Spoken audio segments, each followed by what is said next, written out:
दो चीजें पकड़ के रखो, कितना भी दुख हो नहीं मरना, जा। कर्जा भी हो गया ना, नहीं मरूं, जा। और अगर लड़ाई हो जाए तो मेरी जीजियों से निवेदन है, कभी लड़कर मायके मत जाना। छाती पे मूंग तलो, वहीं रहो, नहीं जाऊंगी। घर के लोग कितने ही कहते, जा अपने बाप के घर, नहीं जाऊंगी। जितना झगड़ा हो उतना चने की दाल गलाओ, पूरन पोली बनाओ, खा, नहीं जाऊंगी। और अगर वो ज्यादा बोले कि तू जा, तो साथ में आमठी भी तैयार करो, नहीं जा। और ज्यादा गुस्सा आए तो मिर्ची को कूट के ठेसा बना लो, पर मत जा, नहीं जा। कहे तो जा अपने बाप के घर, जा अपने पिता के घर, नहीं जाऊंगी, जा। मेरी माताओं से निवेदन, आज घर जो टूट रहे हैं ना इसी बात के, तुम चले जाती हो मायके, मायके वाले तुमसे कह देते हैं अब मत जाना, कभी भी मत जा। अब हम उनको अदालत में देखेंगे, इसमें देखेंगे, उसमें देखेंगे। और बेटा और बेटी का घर टूट गया, वो अदालत में खड़े हैं, वो अदालत में पहुंच रहे हैं, अदालत में एक दूसरे का मुंह देख रहे हैं, इधर से ये भड़का रहा है, उधर से वो भड़का रहा है। मत जा, वहीं छाती पे रहे, नहीं जाऊंगी, जा। ये 20 साल अगर दारू पिया होगा तो इसमें पत्र में लिखा है जो बात तो हमने बोली नहीं है, जो पत्र में लिखी वो बात तो बोली ही नहीं, कि कितना बकते होंगे, कितने बोलते होंगे, कितने कहते होंगे, कितने 20 साल में कितना सहन करा होगा, जरा विचार करिएगा। हमने वो बात बोली नहीं है, कितना सहन करा होगा। रहो,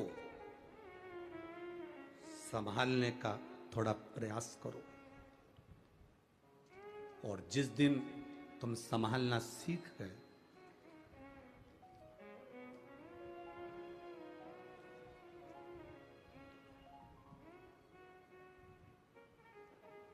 सफलता इश्क से नहीं मिलती है, सफलता रिस्क से मिलती है। अगर इश्क से सफलता मिल जाती तो बात दूसरी थी। सफलता तो रिस्क लेते हैं जब हम कंपटीशन में उतरते हैं, दुनिया का दबाव पड़ता है, टेंशन आती है, बहुत चिंताएं आती हैं, तब सफलता मिलती है। इश्क करने से सफलता नहीं मिलती, रिस्क लेने से सफलता मिलती है।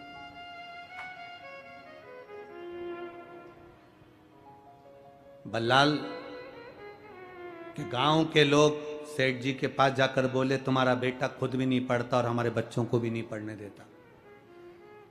गणेश जी की मिट्टी की मूर्ति बनाता है, शंकर जी का शिवलिंग बनाता है, जमीन पर बनाकर बैठ जाता है, पेड़ों की पत्ती तोड़कर चढ़ा देता है, और सबको कहता है कि गणेश जी का भजन करो, शंकर जी की पूजन करो।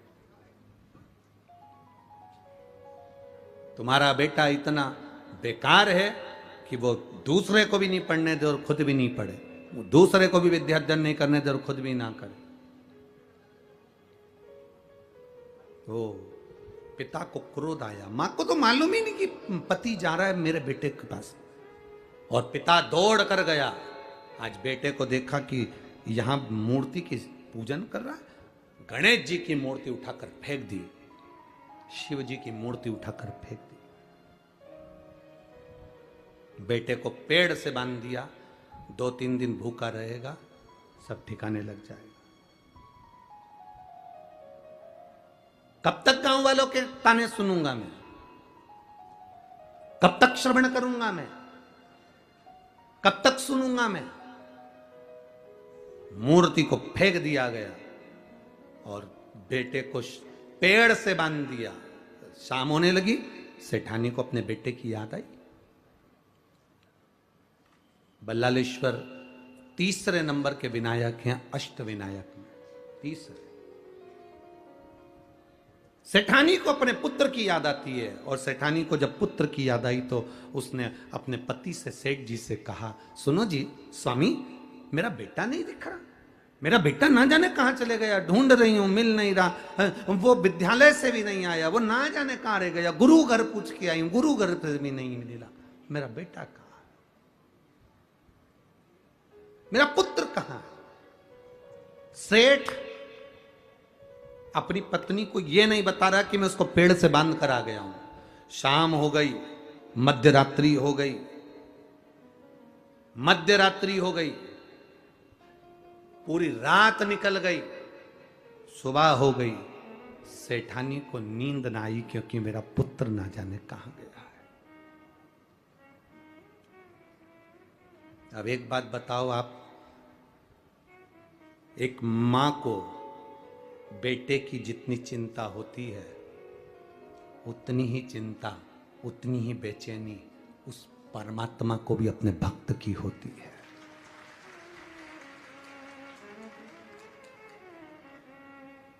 उतनी चिंता, उतनी बेचैनी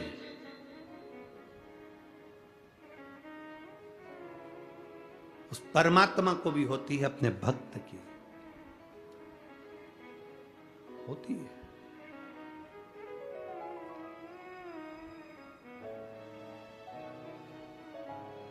मिलन की आश उस परमात्मा को भी होती है। मिलन की आस उस परमात्मा को भी, तो कैसे मिले मेरा वो भक्त। मां जितनी बेचैन हो रही है अपने पुत्र से मिलने के लिए। एक रात हो गई, रात बड़ी भारी निकलती है, जब बेटा नहीं दिखे, छोटा सा बेटा, मात्र 8 वर्ष की आयु जिसकी, और वो बेटा ना दिखे तो मां की हालत क्या होगी।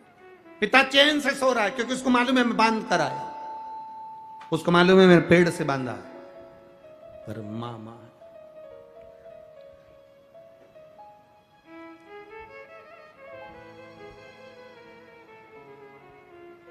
अभी छिंदवाड़ा की कथा में आपको कहा था, यहां सबको है अपनी पड़ी, भजन कर ले घड़ी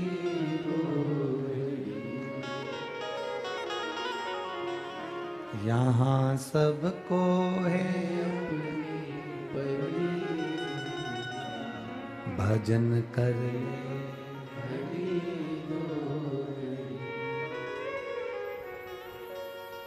इन नैनों का होना भी क्या, इन नैनों का होना भी क्या, जिन नैनों से, जिन आंखों से हमने भगवान का दर्शन ही नहीं किया, तो उन नैनों से क्या फायदा।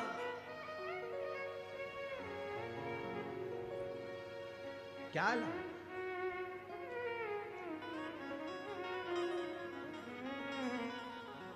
मिले जो समय, मां बेचैन, पिता को मालूम था मैं पेड़ से बांध कर आया हूं, पूरा रात, सुबह हो गई, आज मां किससे कहे कि मेरा बेटा नहीं मिलता, मेरा बल्लाल नहीं मिल रहा, मेरा बेटा नहीं मिल रहा। ढूंढते ढूंढते मां थक गई। तब उस मां ने जो पहले करती थी आज वो किया, शिवलिंग का निर्माण, पार्थिव शिवलिंग का निर्माण कर कर गणेश जी की मट्टी की मूर्ति बनाकर उसकी पूजन के लिए बैठ गई। और जो बैठी और बस विनय करा, मेरे बाबा आपका बेटा चले गया था तो आप लेकर आए थे, षडानंद कार्तिक चला गया था श्रीशैलम पर तो आप लेकर आए थे, गणेश का सिर कट गया था तो आप लेकर आए थे। बाबा अब मैं किससे कहूं, आपके बेटे को आप लेकर आए हो तो आपका बेटा मेरे बेटे को लेकर आएगा, ये मेरा भरोसा कहता है, ये मेरा भरोसा कहता है, ये मेरा विश्वास कहता है, ये मेरी दृढ़ता कहती है।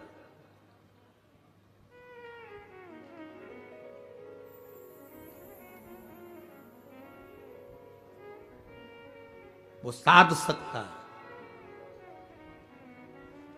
पिता बेटे को इतना बोल्ड बनाए कि जब घर में बहुत बहुत ध्यान देना, पिता अपनी बहन को कुछ दे रहा है कि नहीं दे रहा उससे मतलब नहीं, पर भतीजे जो हों वो भतीजे ऐसे ऐसे मेहनत करने वाले हों, जब बुआ आए तो भतीजे शान से अपने घर में अपनी माँ से कह सके मम्मी राखी पे बुआ आने वाली है, उसको 2 साड़ी देना, एक पिता की तरफ से भतीजे की तरफ से।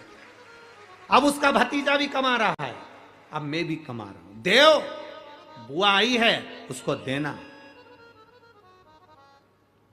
पिता से ज्यादा भतीजे का फर्ज बनता है कि अपनी बुआ को कुछ दे।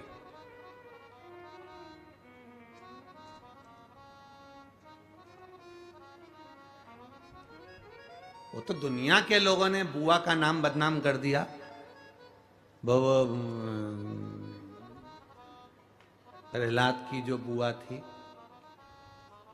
उसने, दुनिया के लोगों ने कहानी गलत कर दी, पूरी कहानी गलत बताई। अगर दुनिया के लोग सही कहानी बताते तो भतीजा और बुआ का संबंध खराब नहीं होता। कहानी गलत थी ना। लोगों ने कहा, हिरण्यकशिपु ने अपनी बहन से कहा, बहन तू अपने भतीजे को गोदी में रख कर बैठ जा और चादर ओढ़ कर बैठ जाना, तू बच जाएगी, तेरा भतीजा जल जाएगा। तो बुआ भतीजे को जलाने के लिए गोदी में लेकर बैठी। बोलो सही है कि गलत है? लोगों ने कहानी गलत बताई। होलिका, लोगों ने कहा उसने अपने भतीजे को जलाया। पहले तो होलिका का नाम तो निकालो कि होलिका का नाम क्या है। कथा वालों ने कह दिया हिरण्यकशिपु की बहन थी होलिका, वो अपने भतीजी प्रहलाद को गोदी में लेकर बैठ गई। वो प्रहलाद को हाथी के पांव के नीचे डाला, खोलते तेल में डाला, अग्नि में डाला, इसमें डाला, उसमें डाला, नहीं मरा। आखिरी में अपनी बहन से कहा होलिका तो अपने भतीजे को गोदी में लेकर बैठ जा। पहले उस होलिका का असली नाम तो लाओ, जिस होलिका का नाम विष्णु पुराण में डूंडा लिखा है। क्या नाम लिखा है? डूंडा। होलिका का असली नाम लिखा है विष्णु पुराण में डूंडा। इसलिए आज भी होली में लकड़ी नहीं जलाई जाती, मोटे मोटे ढूंढ जलाए जाते हैं, क्योंकि उसका नाम डूंडा है।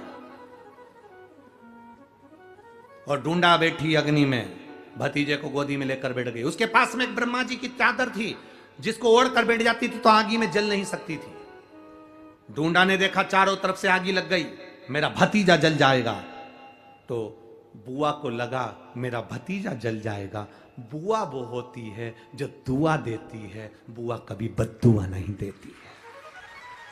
और डूंडा ने अपनी चादर को उतारा, आगी चारों तरफ से लग गई। बुआ को लगा मेरा भतीजा जल जाएगा, तो अपनी चादर उतार कर अपने भतीजे पे डाल दी और बुआ खुद जल गई, पर अपने भतीजे को नहीं जलने दिया। ये कथा है, पर लोगों ने उसको पूरी पलट दिया, पूरा पलट दिया।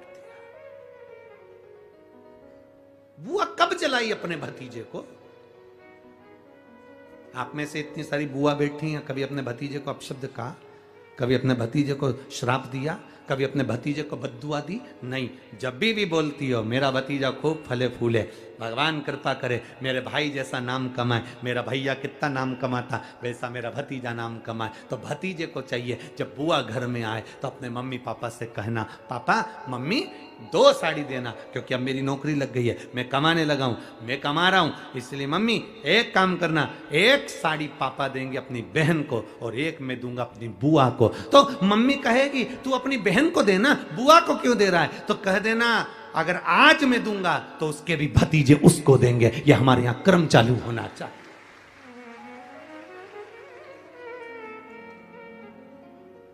पर करे क्या?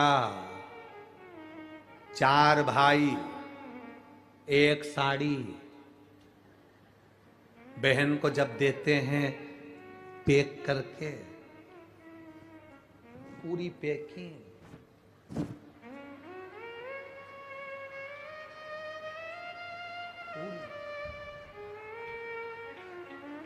अच्छी बढ़िया वाली साड़ी। अगर ढीली ढीली दिखे तो उसमें कपड़ा भी फंसा दे, कागज जोड़ और पैकिंग करके। और 4 भाई 1 साड़ी, चारों भाई राखी बंधवाने के बाद ऐसे हाथ लगा के देते हैं जैसे पूरे पुणे की प्रॉपर्टी दे रहा है, पूरे पुणे की प्रॉपर्टी।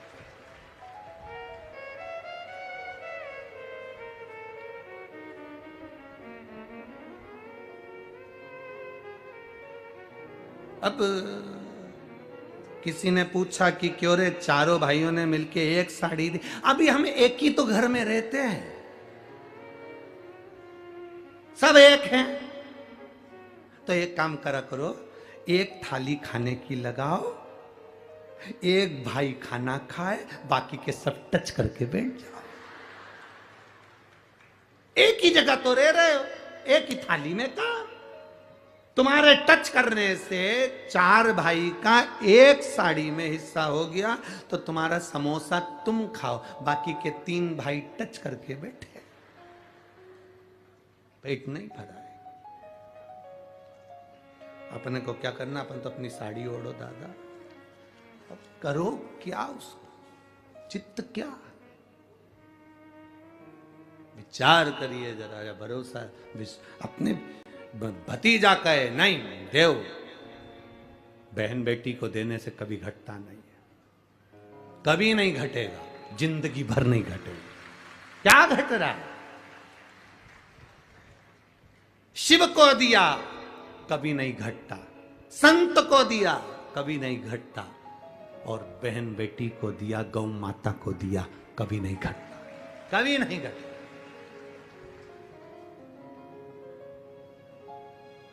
अभी हम कल की बात है, हम वो यहाँ पर जहाँ ठहरे हैं वहाँ पर बहुत सुंदर पर्यावरण है, बहुत सुंदर पेड़ पौधे लगे, तो हमने विजय भाऊ से कहा, अब शंकर भाऊ से तो मिलना होता नहीं ज्यादा, तो विजय भाऊ पकड़ाई में आ जाते। शंकर भाऊ तुम्हारी सेवा में लगे रहते हैं, विजय भाऊ हमारी सेवा में लगे रहते हैं।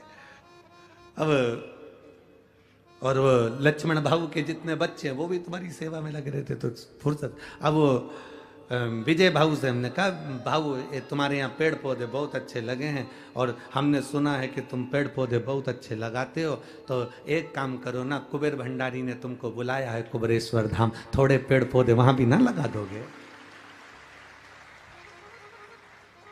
कुबेरेश्वर बाबा सेवा कम देता, पर देता है तो दम से देता है। तो हमने उनसे कहा तुम यहाँ पेड़ पौधे लगाते हो, थोड़ा कुबेर भंडारी पर भी आओ, कुबेरेश्वर धाम बाबा के धाम, वहाँ पर भी थोड़े अच्छे बड़े बड़े पेड़ लगाओ, बेलपत्री के लगाओ, बाबा को सुंदर आनंद आए।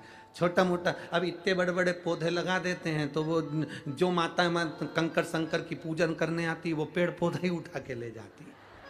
तो हमने उनसे कहा कम से कम 15-15, 20-20 फीट का पेड़ लेकर और कम से कम कुबेरेश्वर धाम पर लगा,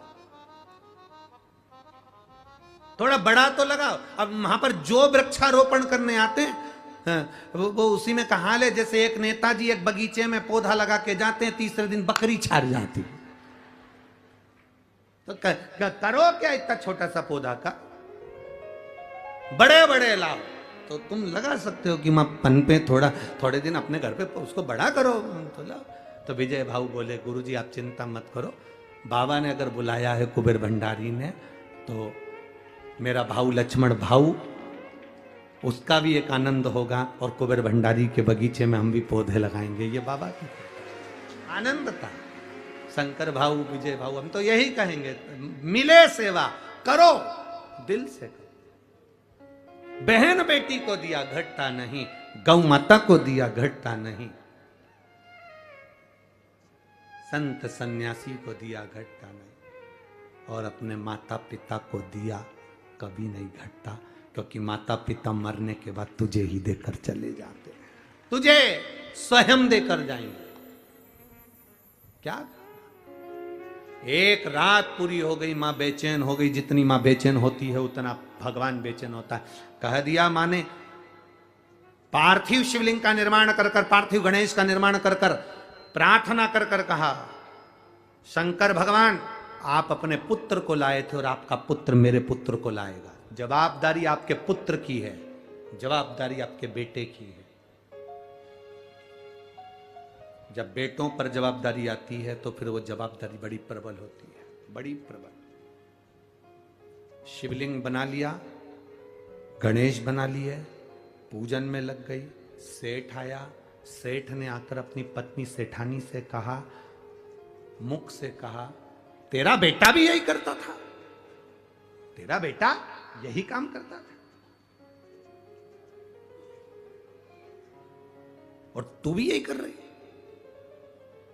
ये माता के गर्भ के संस्कार है, ये हमारे संस्कार हमारे बच्चों में आते हैं।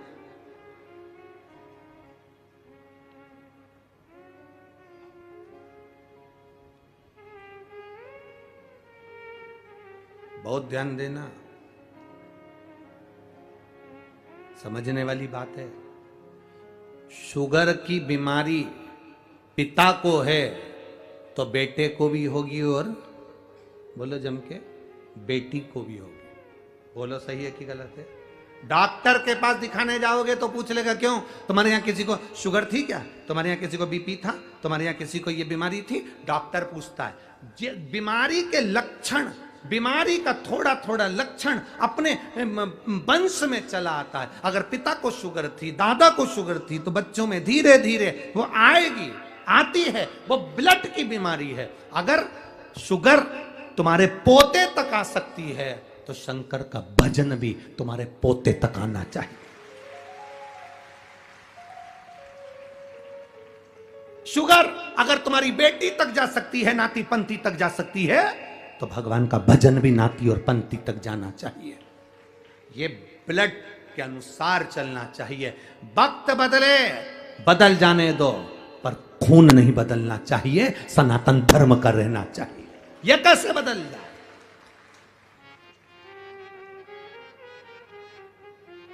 अपना रक्त नहीं बदलना चाहिए। लोग कहते हैं अरे तुम्हारे सनातन धर्म में, तुम्हारे हिंदू धर्म में, तुम्हारे सनातन धर्म में क्या रखा है? जबरदस्ती के ढोंग प्रपंच लगा कर बैठे हो।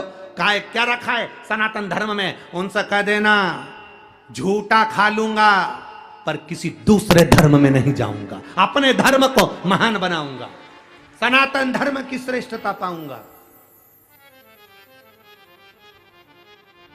नहीं भटकूंगा। क्यों भटकूं? दूसरे धर्म के लोगों के लिए बहुत सारे देश हैं, दूसरे धर्म के लोगों के लिए बहुत सारे देश हैं, बहुत देश। पर मेरे भारतीयों के लिए, मेरे सनातनियों के लिए कोई बहुत सारे देश नहीं है, केवल एक भारत देश है। और ये बचा लिया तो बच, केवल एक। अगर दूसरे धर्म के लोग अगर यहां से चले भी जाएंगे तो दूसरे देश में पहुंच जाएंगे, क्योंकि उनके देश बसे हुए हैं, उनके देश, उनके धर्म के देश बसे हैं। पर कोई भारतीय देश, कोई भारतीय देश एक आध बता दो, एक आध देश का नाम बता दो जो भारतीय हो, जो सनातनी हो। सनातनियों के लिए, भारतीयों के लिए केवल एक देश, और ये भारत देश, इसके सिवा कुछ नहीं। कहां जा? अपना घर छोड़कर कहां जाओगे? इसी में रहना। चंदन है इस देश की माटी, तपोभूमि हर ग्राम है, हर बाला देवी की प्रतिमा, बच्चा बच्चा राम है। हर एक में परमात्मा समाया। ये केवल एक भारत ही तो ऐसा है, केवल भारत। यहां पत्थर को भी प्राण दिया जाता है और उसकी प्राण प्रतिष्ठा करी जाती है, वो भारत के सिवा कहीं नहीं होता। पत्थर को भी प्राण दिया जाता है, वो भारत के सिवा कहीं नहीं होता। बाजार में जाओगे, गणेश जी की मूर्ति मिल रही है, मिल रही कि नहीं मिल रही? अरे बोलो जम के जरा। बाजार में जाओगे, गणेश जी की मूर्ति मिल रही है, खड़े हो जाओगे, माताएं खड़ी हो जाएगी। क्यों? वो गणेश कितने का है? 551 रुपए का। ओ, इतना बड़ा तुमने अभी आगे देखा था? वो तो 351 में दे रहा था। हम भगवान को नहीं खरीद रहे हैं। अभी हम केवल मूर्ति को, केवल जिस व्यक्ति ने उसका निर्माण करा, हम केवल उस मूर्ति को खरीद रहे हैं। हम अभी भगवान को नहीं खरीद रहे हैं। 500 में क्या भगवान मिल जाएगा? 300 में क्या भगवान मिल जाएगा? 400 रुपए में क्या भगवान मिल जाएगा? 200 रुपए में क्या भगवान मिल जाएगा? इतनी सारी मूर्तियां गणेश जी की मिल रही हैं, इतनी सारी मूर्तियां गणेश जी की बिक रही हैं। हम भगवान को नहीं खरीद रहे, हम तो केवल मूर्ति खरीद रहे हैं। भगवान तो तब होगा जब हम उसको खरीद कर घर में लाएंगे, स्वस्तिक बनाकर बिठाकर पूजा करेंगे, उसमें हम प्राण देंगे 10 दिन के लिए, तो वो प्राण प्रतिष्ठा हो जाएगी। ये गुण केवल भारतवासियों को आता है। ये गुण केवल भारत वालों को आता है, इसके सिवा किसी को नहीं आता। कोई देश ऐसा नहीं है जो पत्थर में प्राण दे दे, पर भारत ऐसा है जो पत्थर में भी प्राण दे देता है। वो भारतीय है, पत्थर में प्राण देता है। और 10 दिन हम गणेश जी महाराज की आराधना, पूजन, अर्चना खूब दिल से करते हैं। और ये वो भारत है जब गणेश जी की वो फिर जो 200 रुपए की मूर्ति तुम आकर रहे थे, वो जब जाता है तो आंख में आंसू आता है। इसी को प्राण प्रतिष्ठा कहते हैं, इसी को सनातन धर्म कहते हैं। ये सनातन धर्म, जब वो जाता है तो दिल रोता है। बाबा, ओ बाबा गणेश जी, गणपति बब्बा मोरिया ऊर्जावर्षी, कब आओगे वापिस? फिर दिल रोता है, 10 दिन में बच्चे रोते, परिवार रोता। कहां ले जा रहे? विसर्जन, विसर्जन। प्राण दे दिए, ये भारत का मूल तत्व है।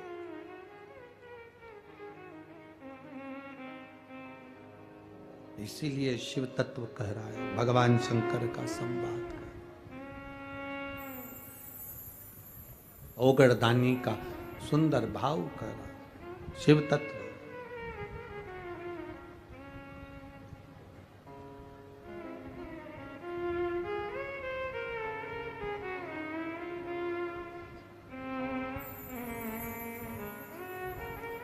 और जब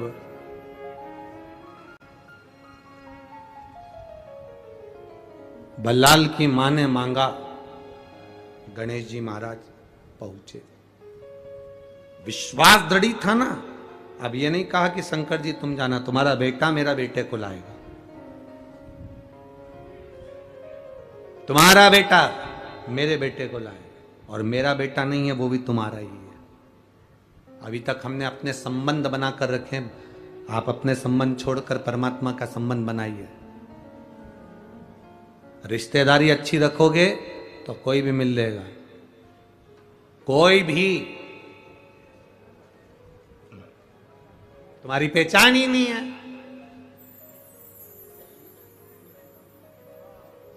तुम्हारी पहचान नहीं। अच्छी पहचान तो बनाओ पहले। विधायक जी के यहाँ गए, आमदार के यहाँ गए, खासदार के यहाँ गए, और तुमने जाकर कहा जरा खासदार जी से बोल दो ना, अरे जरा आमदार जी से बोल दो ना, सांसद जी से बोल दो ना, मंत्री जी से बोल दो ना, बिमला बाई आई है, बोलो ना। इतने में तो दरवाजे पर खड़ा हुआ द्वारपाल भगा देगा, चल उधर बिमला बाई आई है, वहां चल, जाओ यहां से। और तुमने जाकर कह दिया आमदार से कहो, खासदार से कहो, मंत्री जी से कहो, बिमला आई है, उनकी मौसी, जाओ बोल के आओ। और अंदर सूचना गई, तुम्हारी मौसी है कोई बिमला, जलगांव में रहती है, हाउ आई है, बुलाओ। आमदार खासदार मंत्री जी के अंदर लाओ, जल्दी लाओ, मेरी मौसी है, अंदर बुलाओ उसको, बुलाओ। तुमने कह दिया मौसी आई है तो तुरंत अंदर लिया। तुमने कहा केवल बिमला आई है, दरवाजे से भगा दिया।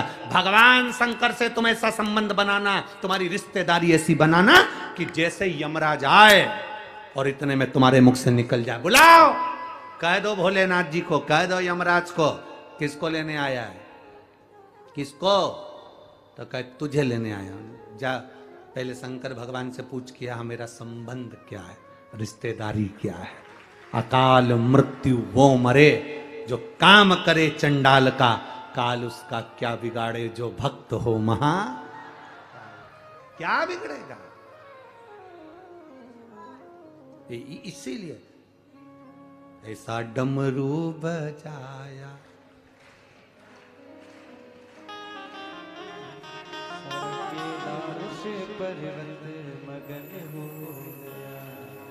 शिव तत्व की प्राप्ति हो। तेरे डमरू की धुन सुन के मैं काशी नगरी आई हूँ। तेरे डमरू की धुन सुन के मैं काशी नगरी आई हूँ। तेरे डमरू की धुन सुन के मैं काशी नगरी आई हूँ। तेरे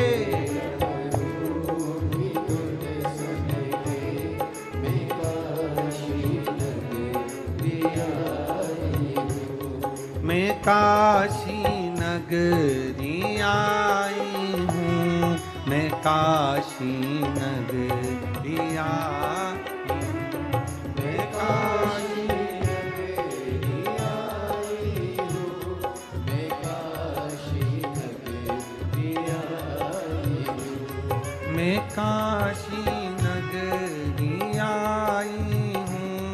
मैं काशी नगरी आई हूँ, मैं काशी नगरी आई हूँ। आओ से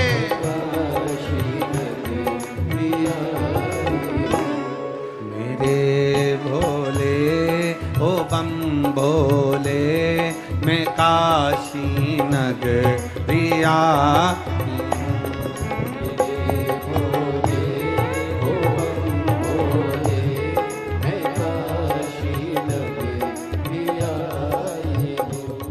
तेरे डमरू की धुन सुन के मैं काशी नगरी आई हूँ।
सुना है हमने ओ भोले, तेरी काशी में गंगा है। सुना है हमने ओ भोले, तेरी काशी में गंगा है। सुना है हमने ओ भोले, तेरी काशी में गंगा है।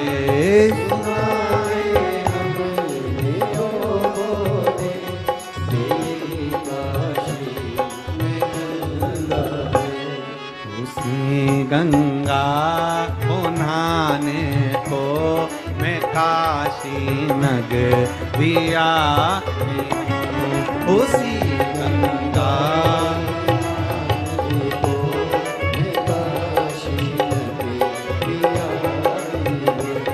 मेरे भोले ओ बम भोले, मैं काशी नगरी आई हूँ।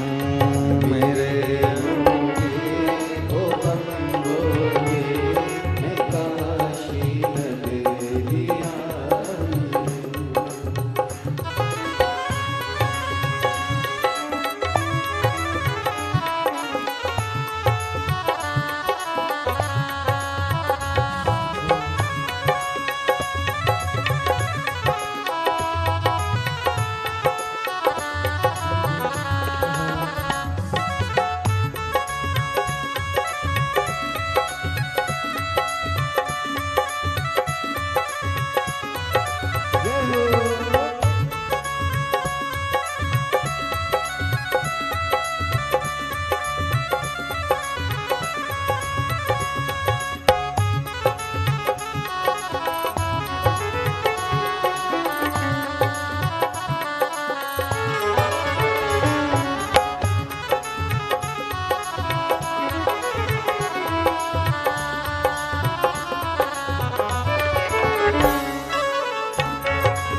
तेरी काशी में मुक्ति है। सुना है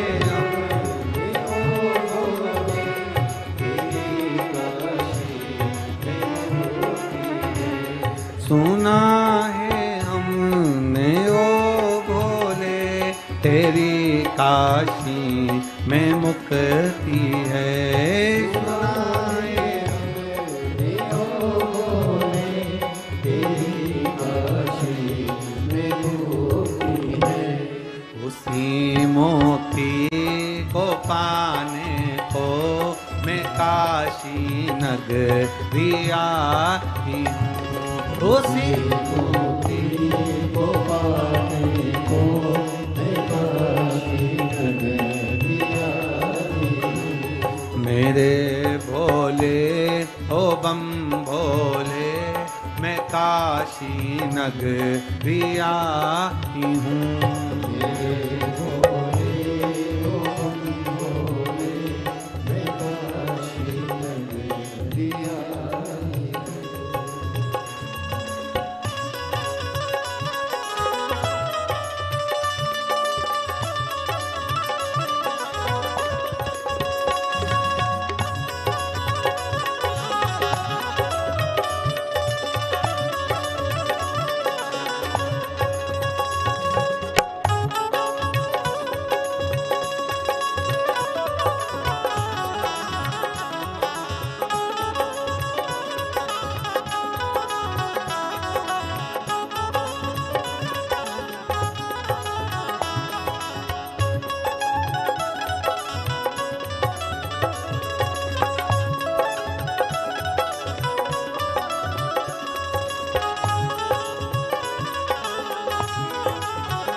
सुना है हमने ओ भोले, तेरी काशी में गौरा है।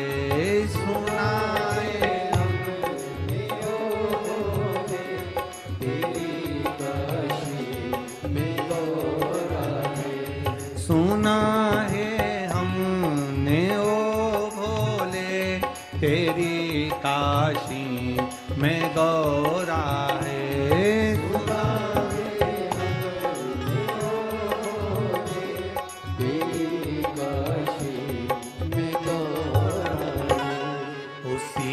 गौरा को पाने को मैं काशी नगरी आई हूँ।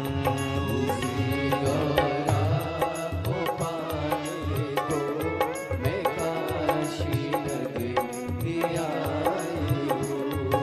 मेरे भोले ओ बम भोले, मैं काशी नगरी आई हूँ। मेरे भोले ओ बम भोले, मैं काशी नगरी आई हूँ।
सुना है हमने ओ भोले तेरी काशी में गौरा है।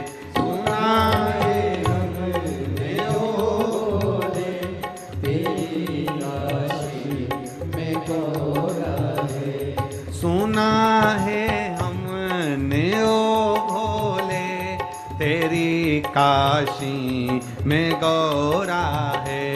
सुना है हमने ओ भाव से तेरी काशी में गौरा है। उसी गौरा को पाने को मैं काशी नगरिया हूँ। उसी गौरा को पाने को मैं काशी नगरिया हूँ। मेरे भोले ओ बम भोले मैं काशी नगरिया हूँ। मेरे भोले ओ बम भोले मैं काशी नगरिया हूँ। मैं काशी नगरिया हूँ। मैं काशी नगरिया हूँ। हार हार अपने स्थान पर बैठकर भगवान देवाधिदेव महादेव से अपने हृदय की बात कहिए। भाव से दिल से बाबा से प्रार्थना करिए। जहाँ जगह मिले वहाँ बैठो। कार्यकर्ता भी जहाँ जगह मिले वहाँ बैठकर बोलो।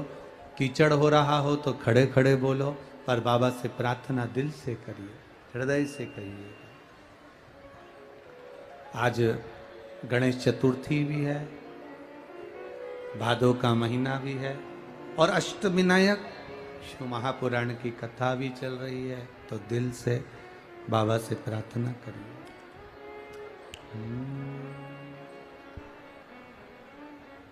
श्री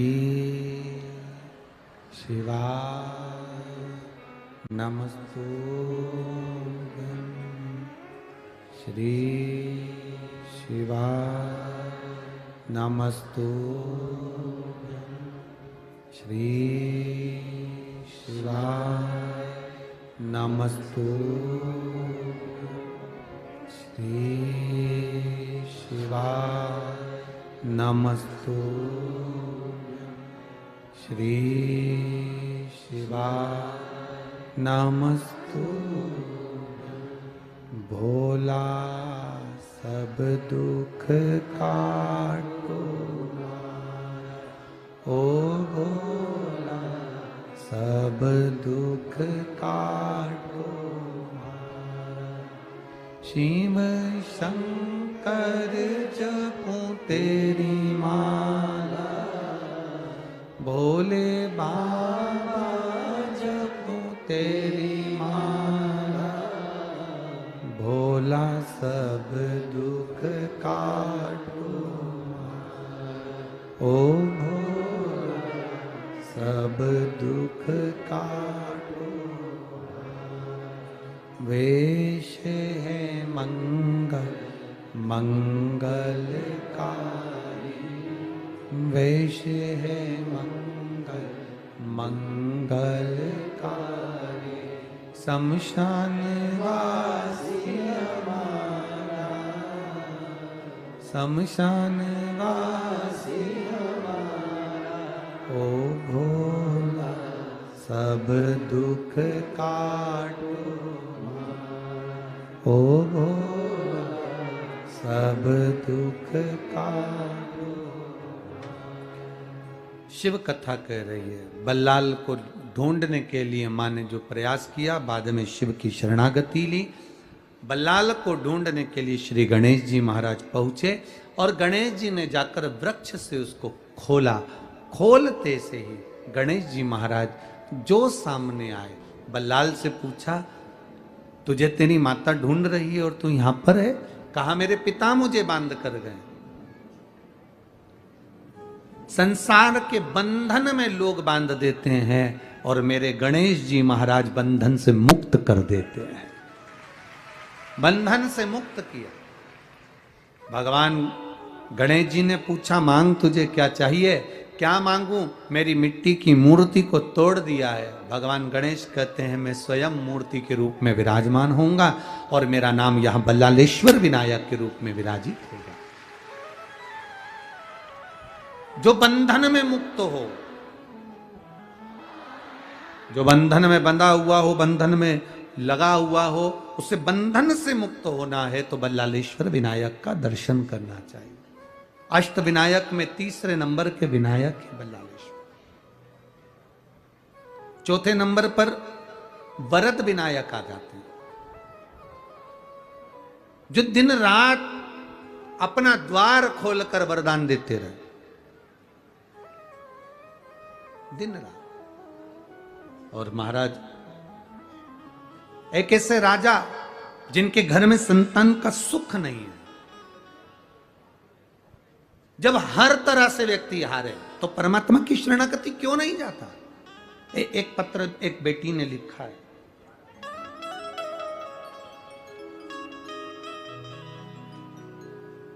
मेरा नाम कांचन विजय चौहान है, पीपले गुक से आए हैं। कहीं बैठे हो तो हाथ हिला सकती हैं, अगर कहीं बैठी हो तो हाथ हिला सकती हैं। मेरा नाम कंचन, आप ही हैं? हाँ, एक बार हाथ हिला दीजिए। मेरा नाम कंचन विजय चौहान है, मैं पिपले गुक से आई हूं। मैं पिपले गुरव, तुम समझ गए ना? मूल है तुम्हारा, समझ ना हो, फिर भी बाबा की कृपा पिपले गुरव से आए। ठीक है, सही पकड़े? हाँ ठीक है। गुरुदेव, मैं लोगों के बहकावे में आकर सनातन धर्म को छोड़ दिया था और क्रिश्चियन धर्म में पहुंच गई थी। गुरुदेव, सनातन धर्म को लोगों ने इतना कहा तो मन मेरा बदल गया और मैं दूसरे धर्म की ओर पहुंच गई। पर गजब की शिव पुराण है आपकी कि क्रिश्चियन धर्म से वापिस सनातन धर्म में लिया ही मुझको। गुरुदेव, मेरी बेटी गर्भ में ही बीमार थी, गले में गांठ थी, दिल में 7 mm का छेद था, जुबान मोटी थी। डॉक्टर ने कह दिया था तुम्हारा गर्भ में जो बच्चा है वो ठीक नहीं है, उस बच्चे को मत रखो। पर तुम्हारा बच्चा 5 साल से ज्यादा जीवित नहीं रह पाएगा, उस बच्चे को मत रखो, उसके हृदय में छेद है 7 mm का, शरीर में गले के अंदर एक गांठ है, जीवान उसकी मोटी है, आप उसको मत रखो। फिर भी मैंने उस बच्चे को जन्म देना चाहा। जब बच्चा गर्भ में था तो मेरी माता ने भी कहा तू चिंता मत कर, बाबा का भजन कर। मेरी माँ शिव की कथा में अपने दिल को लगाती है बाबा, उन्हीं माँ ने आपकी कथा सुनना बताया और मैंने सुनना प्रारंभ करा। बच्चे का जन्म हुआ, उसके दिल में 7 mm का छेद, गले में गांठ, जीवान मोटी, जिसका मैं फोटो भी लगा रही हूं। मेरे बाबा के भरोसे रहो। मेरी माँ ने कहा अगर बेटी को इतनी तकलीफ है तो तू और बेटी दोनों टीवी के सामने बैठकर कथा सुना कर। मैं मानने को तैयार नहीं, क्योंकि हम इसको माने कैसे, हम तो चेंज हो गए। पर दुख का व्यक्ति क्या ना करता। मैंने विश्वास कर कर आपकी कथा सुनना प्रारंभ करी। डॉक्टर ने 1 साल तक ऑपरेशन करने के लिए कहा और इसके हृदय के छेद का ऑपरेशन होना है और इसके गले में जो गठान है उसका ऑपरेशन होना है और जीवान जो मोटी है उसका ऑपरेशन होना है। बच्ची का फोटो आप लोग टीवी चैनल पर लाए हो, बच्ची को ले आओ जरा, अगर बच्ची आई हो तो लेकर आओ, उसको ले आओ।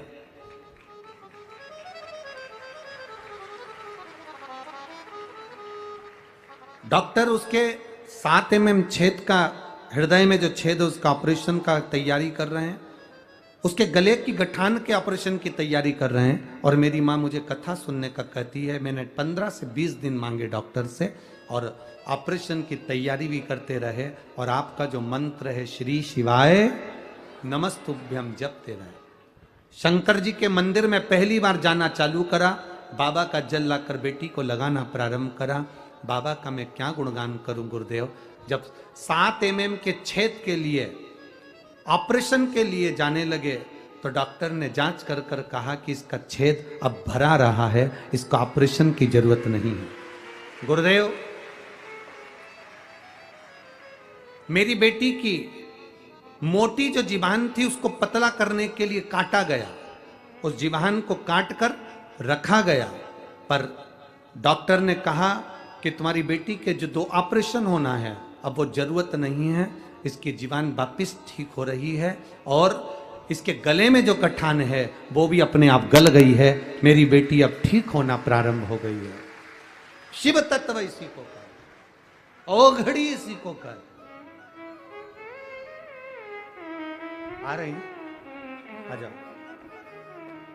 अरे खाली न जाता कोई दर से तुम्हारे, खाली न जाता कोई दर से तुम्हारे, मैं भी खड़ी हूँ बाहें पसारे,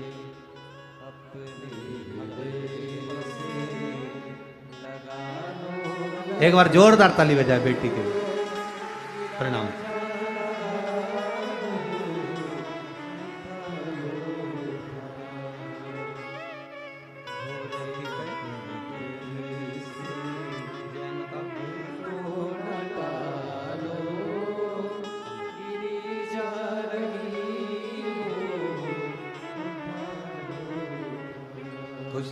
एक बार जोरदार ताली बजा बेटी के लिए। बहुत बहुत बाबा की। शिव तत्व में क्या नहीं है। एक पत्र और बड़ा सुंदर आया है, देखिए इस पत्र को। एक पत्र है, मैं मनीषा रायपुर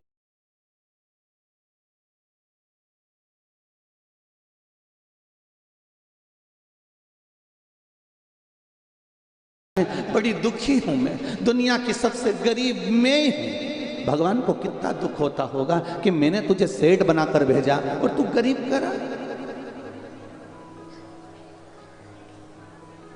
5-5 लाख की एक किडनी दे के भेजी है, 10 लाख तो यूं ही इकट्ठे हो जाए तुम्हारे पास, यूं ही।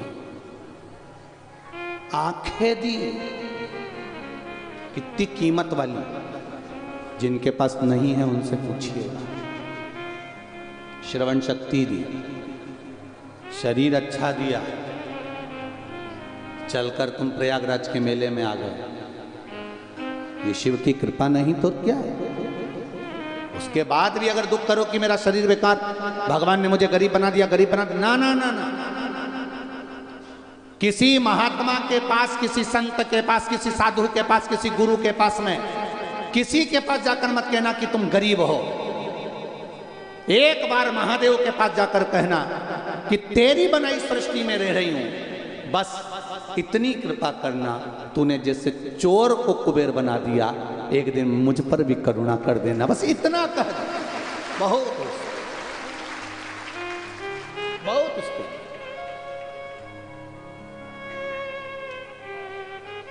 कितना कीमतवान शरीर है।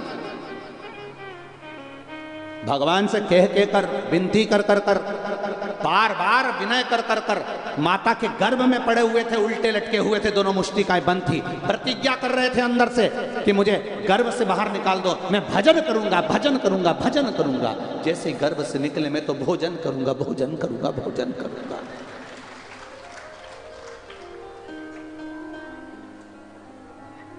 कितना बड़ा बड़ा भगोना भर भर के सतुआ बाबा जी ने बूंदिया बनवाई,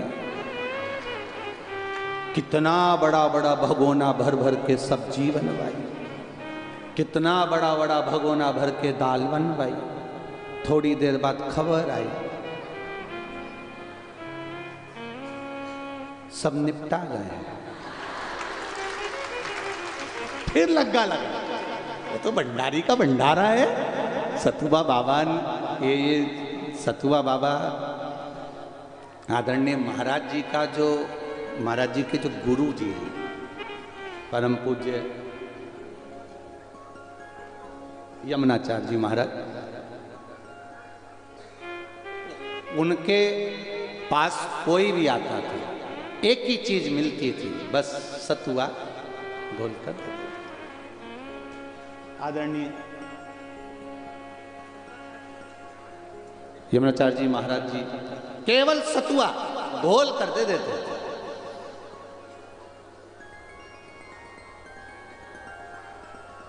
पर वो महाराज जी ने, गुरु जी ने ऐसा नियम बना दिया कि आज भी वो सत्तू कमाल कर जाता है।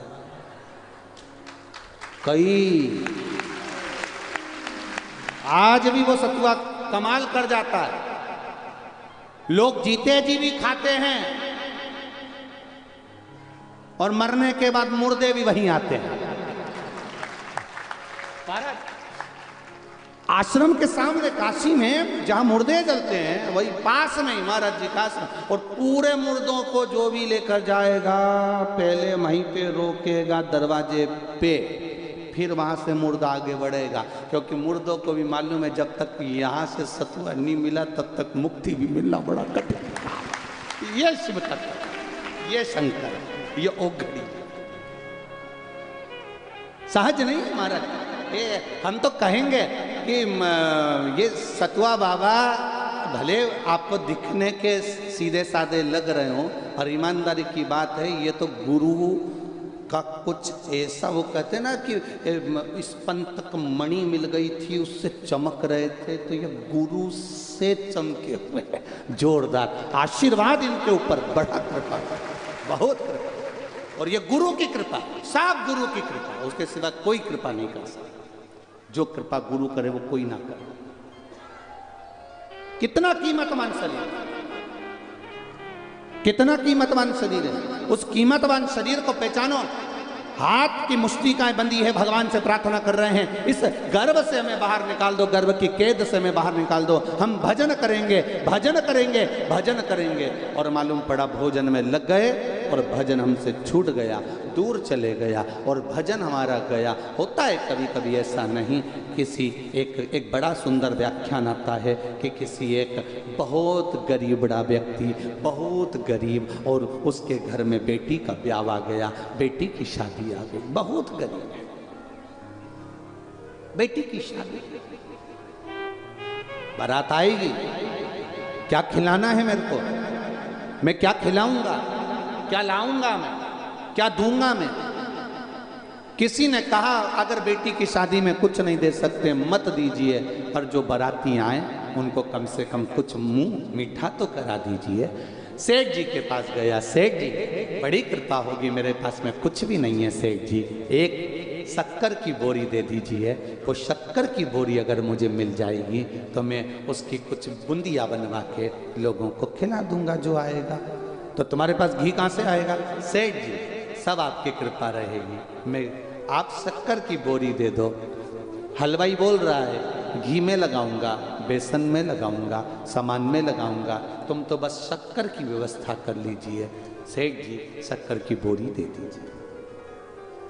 बहुत गिड़गिड़ाए, हाथ जोड़े, नमन करा, प्रार्थना करी, खूब गिड़गिड़ाया, तब जाकर शक्कर की बोरी दी, और शक्कर की बोरी दी। और शक्कर की बोरी जब वो लेकर आया, उसने ले जाकर शक्कर की बोरी को एक कोने में रख दिया। बारात आएगी कल, मेहमान आ गए आज। अब गरीब परिवार है, बहुत गरीब, जिनके यहाँ सही से खाना भी नहीं है। शक्कर की बोरी में किसी चूहे ने, ऊंदरे ने छेद कर दिया, छोटा सा। एक बच्चा शक्कर की बोरी से टिक के बैठा था, उसको 2 दाने नीचे पड़े दिखे तो उसने छेद में धीरे से उंगली कर कर उसमें से शक्कर निकाल के खा रहा। छोटा सा बच्चा जब शक्कर खा रहा था, किसी ने उसको खाते देख लिया, कहां से लाया? मैंने चोरी नहीं करी है, वह बोरी में गिर रही थी, मैंने उंगली से निकाल ली है। अब ये भी गया, इतने में वो आके बैठ गई जिसने पूछा था, वो भी टिक गई। उसने दूसरे से कहा, दूसरे ने तीसरे से कहा, मालूम पड़े बारात दूसरे दिन आ रही है और शक्कर की बोरी पूरे मेहमान खा तो गए, अपनी जगह थी। एक मेहमान के साथ बच्चा था, शक्कर की बोरी जब पूरी खाली हो गई तो उसने अपने बच्चे को बोरी पे सुला दिया। सुलाया तब तक भी ठीक था, शक्कर की बोरी पे छिछी कर दी, गंदी हो गई, पूरी बोरी बेकार। शक्कर थी, सब पास में थे, जब गंदगी कर दी, कोई पास में से नहीं जाए, सब वहां से निकल के जाए। इतने में आ गए बाराती, हलवाई। हलवाई धड़कता हुआ आया, लाओ शक्कर की बोरी लाओ। तो क्या भी लाया, अंदर गया, अंदर जाके देखा शक्कर की बोरी तो कहीं दिखी नहीं रही। इतने में पत्नी से पूछा, क्यों यहाँ शक्कर की बोरी रखी थी? पत्नी बोली, है तो वहीं तो रखी है। तो क्या कहाँ है? तो पत्नी आके बोली, ये है तो सरी, तो क्या ये शक्कर की है? इतने में पत्नी बोली कि तो क्या नमक की है? शक्कर की तो है। तो शक्कर की बोरी में तो शक्कर थी, अब मुझे क्या मालूम शक्कर की बोरी में शक्कर थी? अब मेरे को तो यही दिखी है, ये रखी है। अब गंदी बोरी, बहुत गंदी, साफ कर कर झड़ाई भी सरी, उसमें से 4 या 5 दाने शक्कर के निकले। अब शक्कर के दाने लेकर विचार कर रहा है, इसकी बूंदिया बनाऊं कि खोपरा पाक बनाऊं? क्या शक्कर की? हलवाई कह रहा, लाओ शक्कर की बोरी। उधर धड़धड़ाता हुआ घोड़ी चढ़कर पर दूल्हा आ गया, मुख मीठा कराओ, लाओ शक्कर की बोरी। शक्कर की बोरी नहीं मिलती, रोता है, बिलखता है, आंख से आंसू जाते हैं, बिनक रहा है, बिलख रहा है। ये शक्कर की बोरी की कथा नहीं, अपनी कथा है। बड़ी मुश्किल से मांग कर ये शरीर लेकर आए थे, शक्कर की बोरी लेकर आए थे। पूरी पैक थी, पेटी पैक। माँ के गर्भ से जैसे निकला, निकलते से ही पहले छेकड़ा हो गया, थोड़ा सा छेद। इन आँखों से देखना चालू करा, लोगों ने गोदी में लेकर शक्कर खाना प्रारंभ कर दिया। मेरा छोरा, मेरा छोरा, मेरा छोरा, मेरा छोरा, मेरी बेटा, मेरी बेटा, मेरा हृदय, मेरा हृदय। शक्कर खाना चालू करा, पूरा समय खा गए।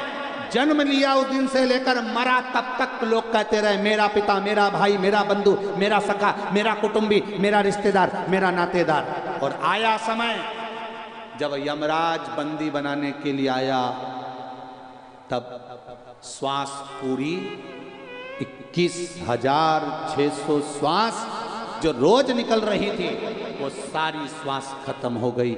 शक्कर की बोरी एकदम खाली हो गई। अब श्वास खत्म हो जाती है, शरीर पड़ जाता है, तो लोग उसके पास जाते हैं क्या?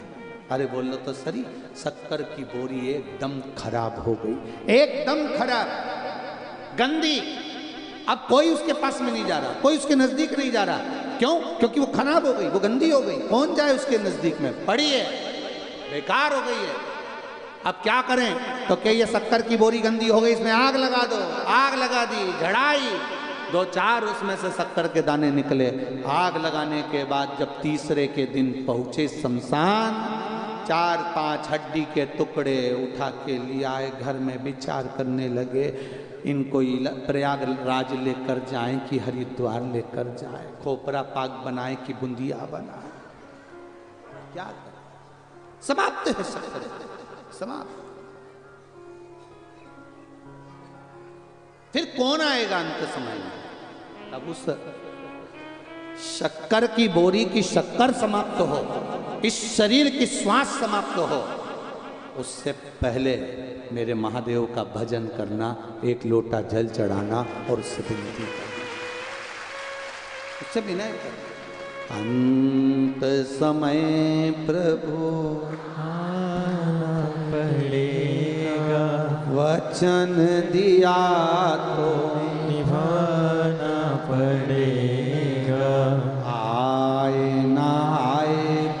हो कुटुंब कबीला, अंत समय भोले आना पड़ेगा, वचन दिया तो निभाना पड़ेगा, अंत समय प्रभु आना पड़ेगा। कोई आएगा ना आएगा, पर मेरा विश्वास कहता है कि मेरा महादेव जरूर आएगा।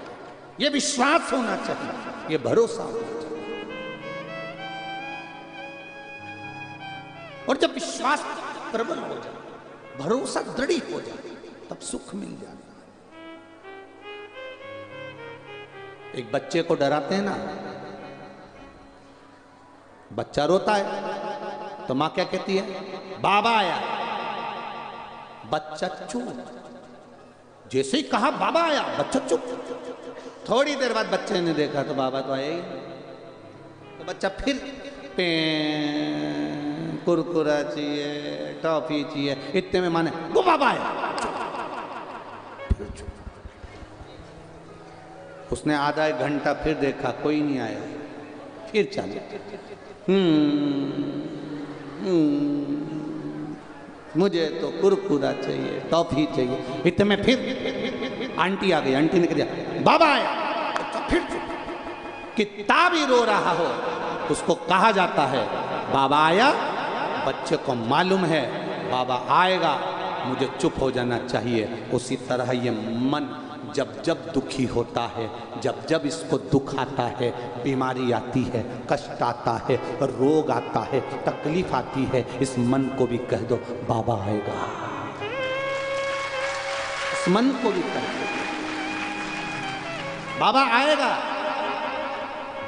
इस मन को समझाते रहो। अगर बीमारी आई है, रोग आया, कष्ट आया, तकलीफ आई है, तो विश्वास मानकर शिव के धाम जाना, एक लोटा जल समर्पित करना, बाबा आएगा।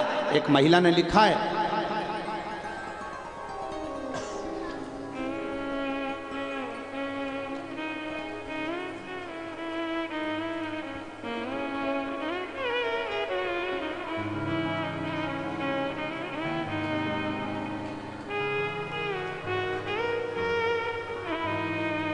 प्रयागराज बमरोली से मंजू पाठक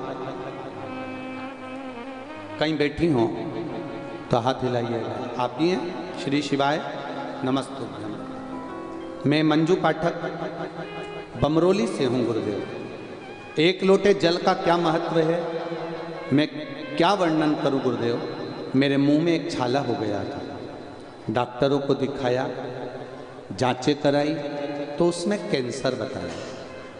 कैंसर बताया, बनारस के बड़े बड़े डॉक्टरों से इलाज करवाना चाहा। डॉक्टरों ने कहा आपको ऑपरेशन करवाना पड़ेगा क्योंकि छाला है और कैंसर है। मेरी पड़ोसन ने कह दिया शिव पुराण आती है तो शिव जी पे एक लोटा जल चढ़ा और कथा सुन, कहीं मत जा, केवल टीवी पर कथा सुन ले, बहुत है। कथा सुनती, एक लोटा जल चढ़ाती, बाबा का जल पी लेती, शंकर जी से अपने दिल की बात कह देती, बाबा छाला आया है मुंह में, कैंसर बताया है, ऑपरेशन का बोल दिया है, आप कृपा नहीं करोगे तो कौन करेगा। सियोर वाला महाराज कहता है भरोसा रखकर एक लोटा जल चढ़ाना और उसको औषधि के रूप में मांग कर पीना। आज से मैं भी आपसे औषधि लेकर मांग कर पी रही हूँ गुरुदेव। जब मैंने औषधि के रूप में पीना चालू करा, बाबा की कृपा से दूसरी बार जांच कराने गई तो मेरा कैंसर ठीक होना प्रारंभ हो गया। ये शिव तत्व है। बैठो बहन, श्री शिवाय नमस्ते। ये शिव है, ये औघड़ी है। तेरी कृपा बिना न हिले एक भी अणु लेते हैं श्वास, तेरी कृपा से तनु तनु। क्या देगा वो। आप सुबह से बैठे हो, इंतजार कर रहे हो, 4 बजे से 7 बजे तक कथा है। 7 बजे जब कथा विराम होगी, ये मेरा विश्वास करता है। जब हमारे घर के मेहमान घर में आते हैं, रोज हमारे घर के बच्चे को 50 का नोट नहीं देते हैं, पर जब मेहमान जाने लगते हैं तब हमारे घर के बच्चों को 50 या 100 रुपए पकड़ा कर जाते हैं, उसी तरह मेरा महादेव 4 से 7 कथा है, 7 बजे विराम होगा। आप जब इस भूमि से उठोगे, जाओगे, प्रणाम कर कर, आरती कर कर, नमन कर कर जाओगे, तो मेरा महादेव भी तुम्हारे हाथ में कुछ ना कुछ रखकर जरूर भेजेगा। खाली नहीं भेज सकता, वो खाली नहीं भेजेगा। जब जाओगे यहां से तो कुछ ना कुछ, जैसे मेहमान जाते हैं तो 50 या 100 रुपए अपने घर के बच्चों को दे जाते हैं। हाँ, उन बच्चों को नहीं देते जो बच्चे स्कूल गए हुए होते हैं या कहीं गए हुए होते हैं, शॉपिंग मॉल गए हुए होते हैं, खेलने गए होते हैं, क्योंकि उनको तो ट्रेन पकड़ना है। जो घर में है उसको दे दिया। उसी तरह 7 बजे जब कथा विराम हो, अक्षतम कैश्वम राम नारायणम, और आराम से कथा का जब विराम हो, तुम दिल से जब उसको कहोगे श्री शिवाय नमस्तुभ्यं, और बाबा सब दुख काटो महाराज, जब दिल से उससे कहोगे और अपने दिल की बात उससे कहोगे, तो ये विश्वास है 16 फरवरी से जब 22 फरवरी तक सीहोर में रुद्राक्ष उत्सव होगा ना, तुम सब वहीं पर मिलने वाले। ये विश्वास, ये दृढ़ता, ये भरोसा रखना। कई लोग कहते हैं महाराज जी आप दिखेंगे नहीं, कथा में हम लोग बाहर बैठे हुए हैं, कई पत्रों में लिखा है हम बहुत बाहर बहुत दूर बैठे हैं, आप हमें देखने की लालसा मत रखो। आप तो कथा सुनो, जहां मिल रही है, जहां तक आवाज जाए, जमीन पर बैठो, भूमि पर बैठो, 2 मिनट बैठकर कथा का रसतत्व ग्रहण करो। उस रज पर, उस भूमि पर बैठकर कथा का आनंद लो। तुम ये मत सोचो कि सीहोर वाला महाराज दिखना चाहिए, भले नहीं दिखे। कल भी कथा में कहा था, भले नहीं दिखे। एक बात आपसे पूछें, उत्तर दोगे? पति की मिलिट्री में नौकरी है, वो जम्मू में, तुम प्रयागराज में।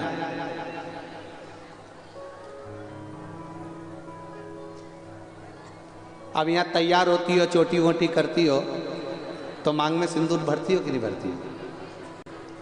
अब पति तो जम्मू में,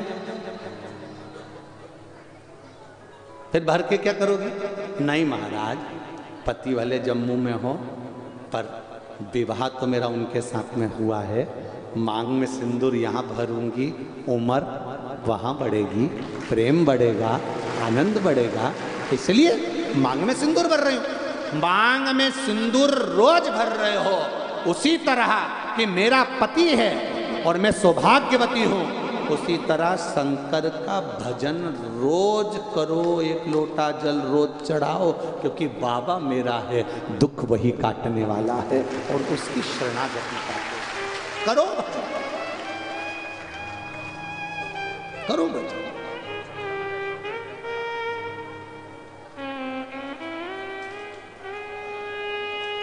महाराज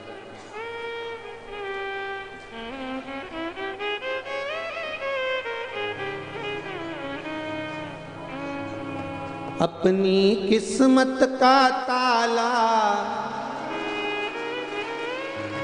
पर एक बात अच्छे से सुन लो तुम पहले तो, एक ये लाइट, एक इधर वाली लाइट, ठीक है, इन दोनों से दूर रहना, और तीसरा ये कैमरे होने लगे इनसे हो, निवेदन है आपसे।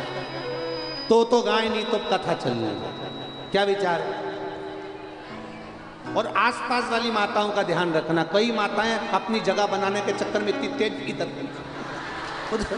अब उसके चक्कर में इतनी सारी जगह बना लेती है और अपनी पड़ोसन को नाचते नाचते इशारा कर देती है, वो माँ बाजू में आके बैठ जाती है। तो बड़ी तुम्हारे कारण बड़ी आफत है वो।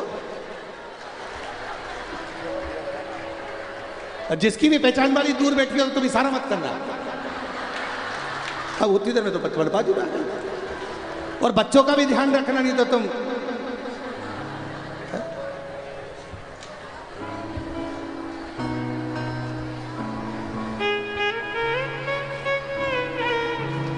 खोलते चलो श्री शिवाय नमस्तुभ्यं, तुम बोलते चलो श्री शिवाय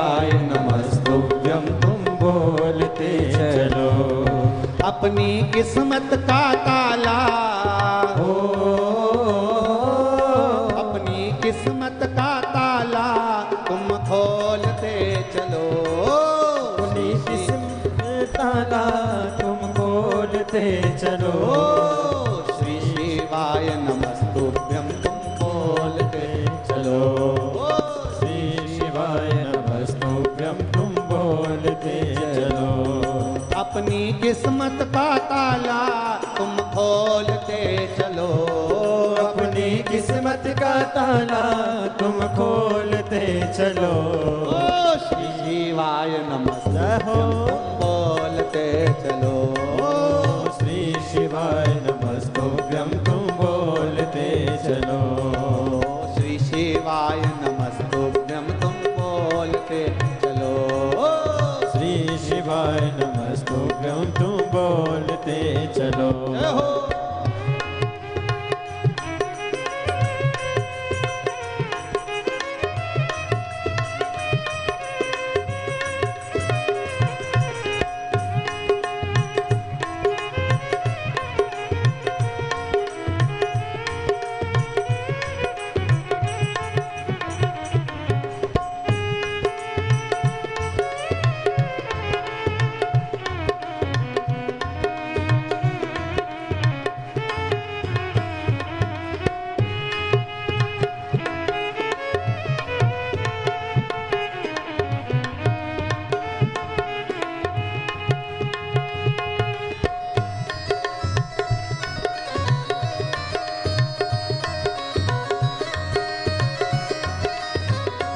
जय हो विभो।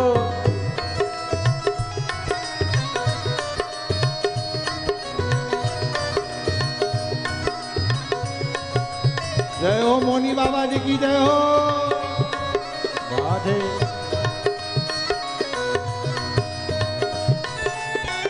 विभो।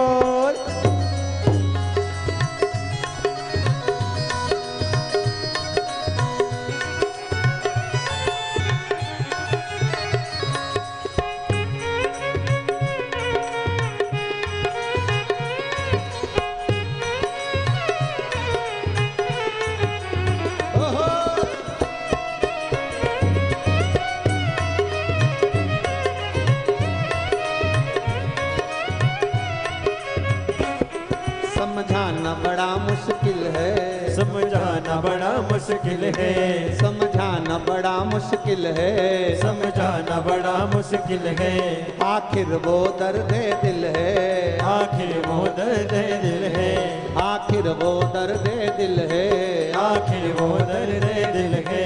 सच्चा दरबार लगा है ये भोले की महफिल है। ओ सच्चा दरबार लगा है ये भोले की महफिल है। सच्चा दरबार लगा है ये भोले की महफिल है। ओ सच्चा दरबार लगा है ये भोले की महफिल है।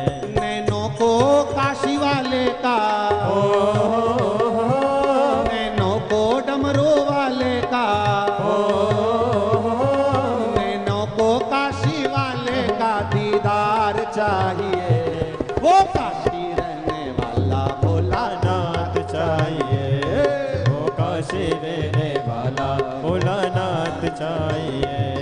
मेरे इस पगले दिल को मेरे इस पगले दिल को दीदार चाहिए। वो काशी रहने वाला हो चाहिए। वो काशी रहने वाला भोलानाथ चाहिए। हो राधे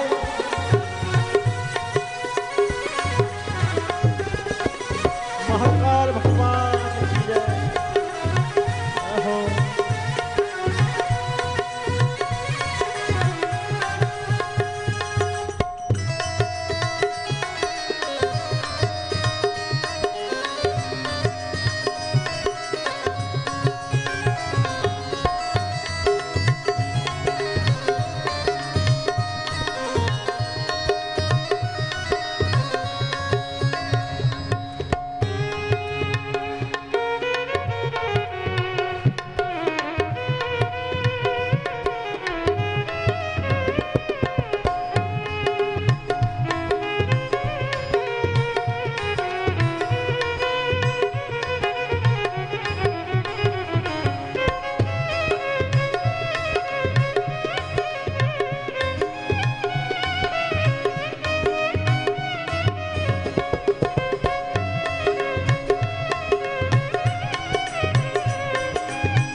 अपनी किस्मत का ताला अपनी किस्मत का ताला तुम खोलते चलो। श्री शिवाय नमस्तुभ्यं तुम बोलते चलो।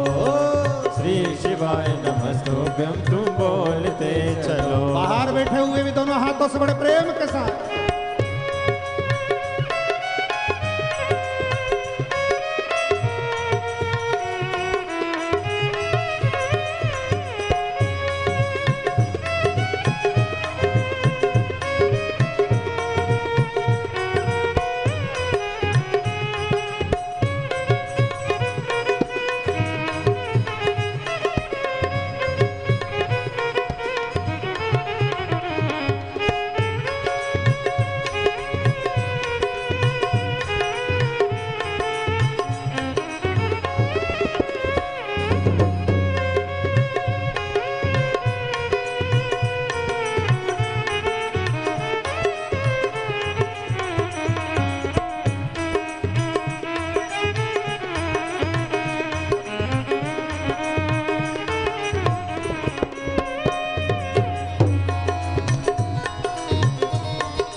बड़ा मुश्किल है। समझाना बड़ा मुश्किल है। आखिर वो दर्द दिल है। आखिर वो दर्द दिल है। समझाना बड़ा मुश्किल है। समझाना बड़ा मुश्किल है। आखिर वो दर्द दिल है। आखिर वो दर्द दिल है। सच्चा दरबार लगा है ये भोले की महफिल है। सच्चा दरबार लगा है ये भोले की महफिल है। दिल नाच उठे वो दिल नाच उठे वो काशी का दीदार चाहिए। वो काशी रहने वाला हो चाहिए।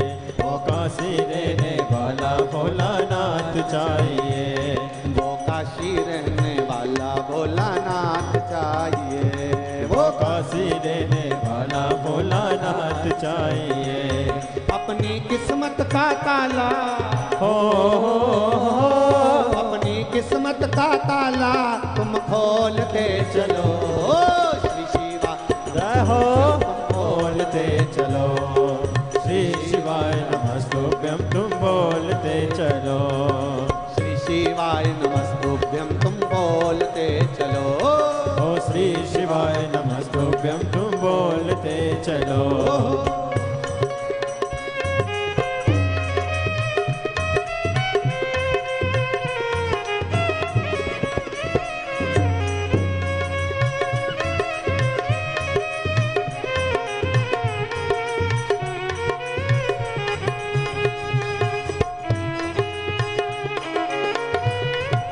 शंभो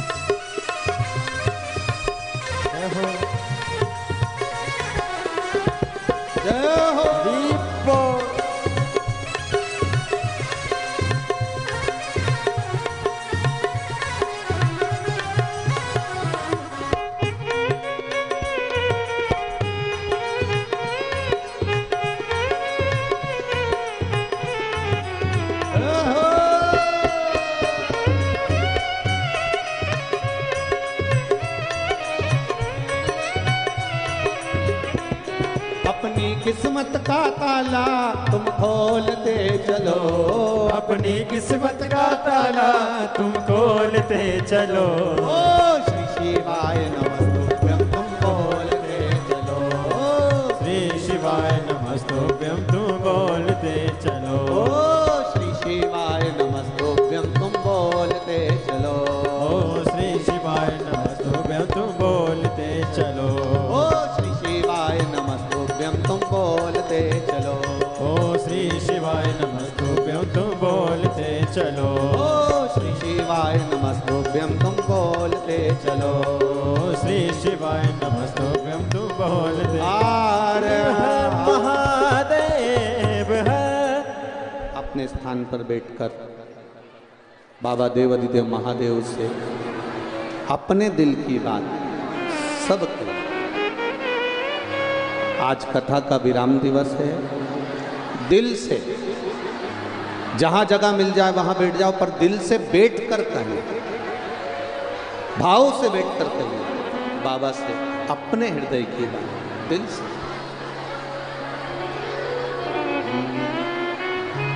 देवाधिदेव महादेव से प्रार्थना करो, हे भोलेनाथ, प्रयागराज की धरा,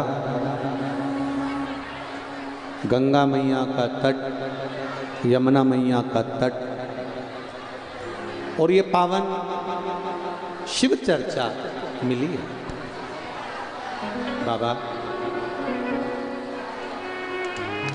आपके सम्मुख में बैठकर आज कुछ बोलने का मन किया है। बाबा से कहिए, श्री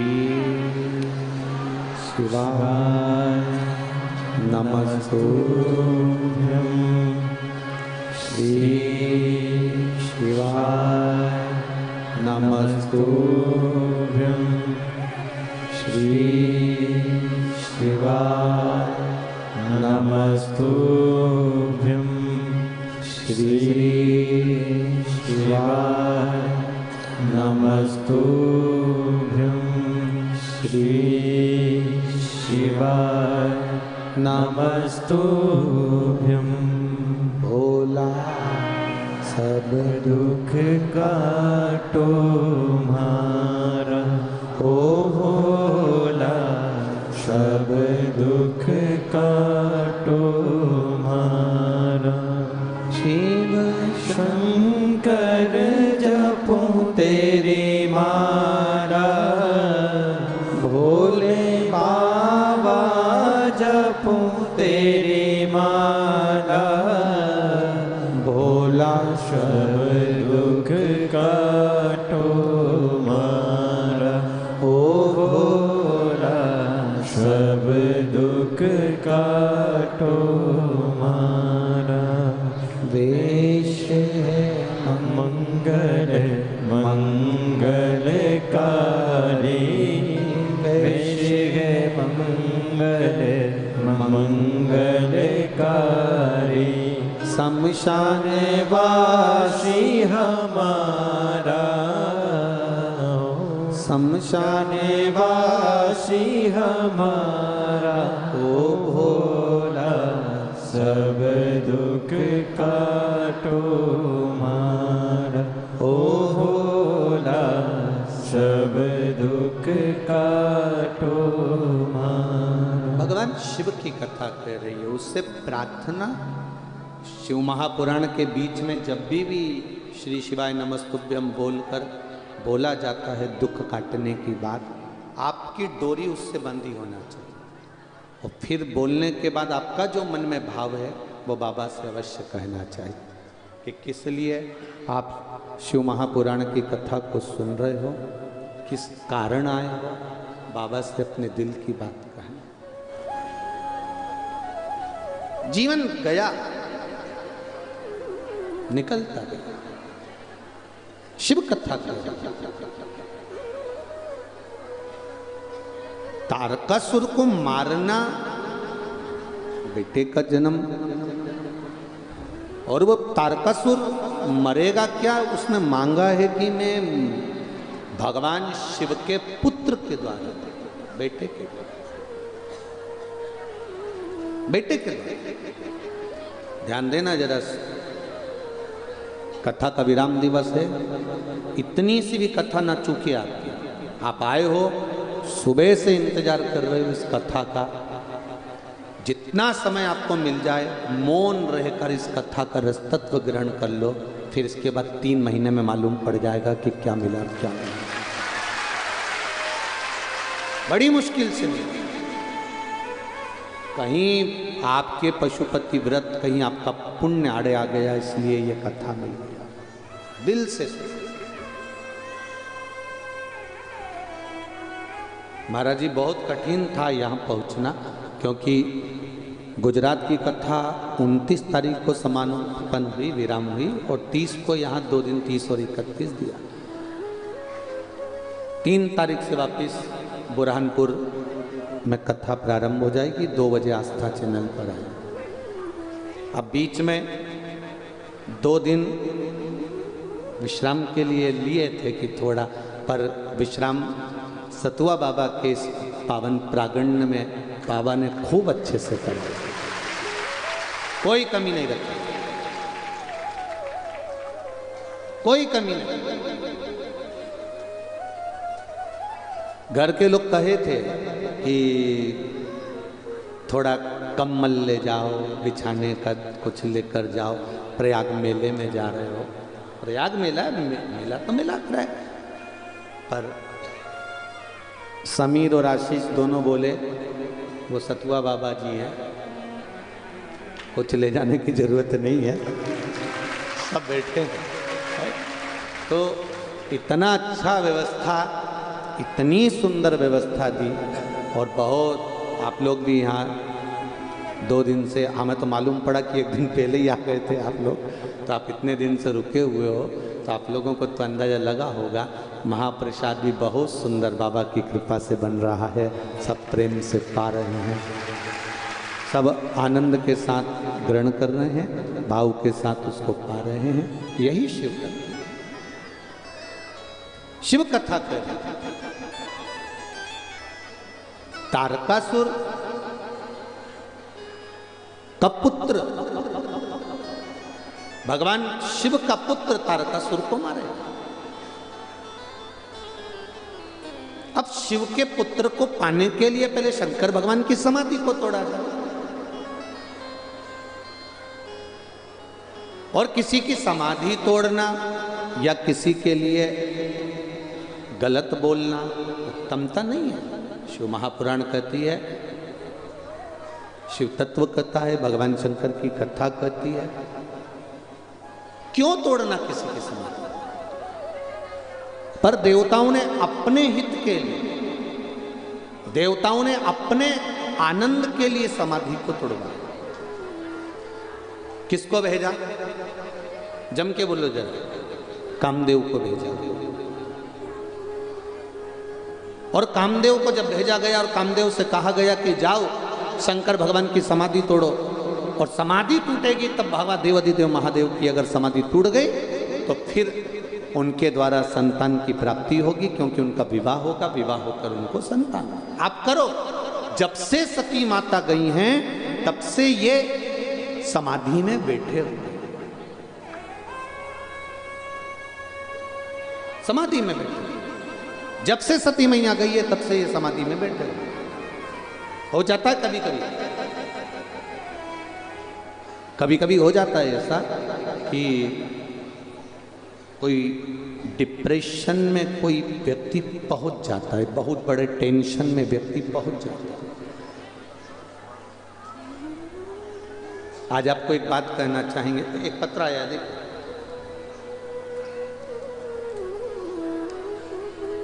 धीरज कुमार जी, मेरा नाम धीरज कुमार है, मैं काशी का रहने वाला हूँ, मेरा मोबाइल नंबर ये है, कहीं बैठे हो तो हाथ हिलाइएगा। आप ही हैं? श्री शिवाय नमस्ते। गुरुजी, मेरे भोले बाबा का क्या बखान करूं। 5 माह से काम धंधा व्यापार व्यवसाय सब बंद पड़ा हुआ था, दुकान का किराया भी देने की सामर्थ्यता नहीं थी कि कुछ दे पाते, बहुत तकलीफ आ गई। एक बार जब दुख आता है ना तो वो झंझोड़ देता है, और दुख में जब व्यक्ति को झंझोड़ा जाता है तब वो ना जाने कहां कहां जाता है, भटकता रहता है, यहां जाएगा वहां जाएगा, ऐसा हो जाएगा। और भटकाने वाले भटकाएंगे आपको, बहुत भटकाएंगे। कोई कहेगा ये दोष लग गया, कोई कह गया वो दोष लग गया, कोई कहेगा तुमको ये तकलीफ हो गई, कोई कहेगा तुमको वो तकलीफ हो गई। पर एक बात याद रखना, दुख मेरे राम जी को भी आया, दुख माता जानकी जी को भी आया, दुख मेरे कृष्ण को भी आया, दुख मेरी राधा रानी को भी आया, दुख रुक्मणी रानी को भी आया, दुख सतभामा को भी आया। तो हम भी तो वही हैं, हमको भी आएगा। पर क्या राम जी भटके थे? क्या भगवान कृष्ण भटके थे? क्या करा? जब राम जी के जीवन में दुख आया तो उन्होंने शिवलिंग की स्थापना की, शंकर जी का पूजन करा। समुद्र नहीं मान रहा तो भी शिव की आराधना कर रहा है, वनवास मिल गया तो भी शिव की आराधना कर रहा है, शंकर भगवान की पूजन कर रहा है। क्यों? नहीं तो वो किसी से पूछ लेते कि महाराज जी बता दो हमारा दुख कैसे मिटेगा, कोई विद्या हो तो बता दो। पर राम जी के पास में कितने सारे संत, कितने गुरु थे, किसी के पास गए नहीं। उनने शिवलिंग की स्थापना करी, पूजन करी, आराधना करी। भगवान शंकर उनके लिए मार्ग प्रशस्त करते चले गए और पार हो गए। भगवान कृष्ण ने एक शादी नहीं करी, 16,108 रानियां भगवान कृष्ण की थी।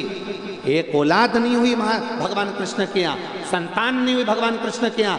बिलक पड़े, रो पड़े, गर्गाचार्य बाबा जी को बुलवाया, मेरी 16,108 रानियां, संतान नहीं है, आप कृपा कर दो। गर्गाचार्य बाबा ने कहा तू चिंता मत करो। भगवान कृष्ण से कहा तुम एक रानी के साथ बैठकर शिव जी का अभिषेक 11 दिन तक करो। एक एक रानी के साथ भगवान कृष्ण 11 दिन तक अभिषेक करते रहे। जब 11 दिन तक एक रानी के साथ में अभिषेक किया भगवान कृष्ण ने, शिव जी प्रसन्न हो गए, वर दे दिया, तुमने 11 दिन तक मेरा अभिषेक करा है, एक रानी के साथ बैठकर 11 दिन तक अभिषेक करा, इसलिए तुम्हारी एक रानी से 11 संतान होगी। 10 छोरा 1 छोरी, 1,77,186 भगवान कृष्ण के बच्चे हुए। शिव की कृपा, ये भगवान शंकर की करुणा से हुआ, कृष्ण की कृपा, भगवान शिव की कृपा से। वो भटके नहीं, किसी इधर उधर जाके उन्होंने नहीं पूछा कि हमको ये दुख आ गया। तो दुख काटने का एक ही तरीका है, एक लोटा जल। अब ये पत्र में भाई ने लिखा है कि इतना झंझोड़ दिया कि लाले पड़ गए, किराया नहीं दे पाते, दुकान नहीं चलती, ताले लग गए, सब तरह से जब परेशान हो गए, तब टीवी पर शिव महापुराण की कथा एक बार चैनल बदलते बदलते सुनी। हम काशी के निवासी हैं, बाबा के धाम के हैं, शंकर हमारे हृदय में हैं, पर जो विश्वास कथा के माध्यम से जगाया वो विश्वास उस दिन जाग गया। लोटा लेके शिव जी के मंदिर पहुंच गए, एक बेलपत्र बाबा को चढ़ाई, विनय करा। आपने कहा था अशोक सुंदरी की जगह पर हाथ रखकर, अशोक सुंदरी मालूम है ना, जहाँ से पानी बहता है उसके बीच में, अशोक सुंदरी की जगह पर हाथ रखकर बाबा से विनती करना जब बहुत तकलीफ में होता। बाबा से हमने कहा रोटी के भी लाले देने लगे हैं, तकलीफ बहुत बढ़ गई। ऐसी राह खोजी बाबा ने कि आज मेरी खुद की किराए की दुकान तो गई, स्वयं की दुकान बाबा ने खुलवा दी और 29 नवंबर को उसका उद्घाटन हुआ और ऐसी चल रही है कि दुनिया भी नहीं चला सकती होगी, ऐसी बाबा की। बैठिए भाई, नमस्ते। ये शिव तत्व है और दुकान का नाम भी दे दिया, दुर्गा चश्मा घर। शिव की कृपा, ये सब शिव है। और घड़ी दुख में आया है, कोई दूसरा नहीं काटेगा।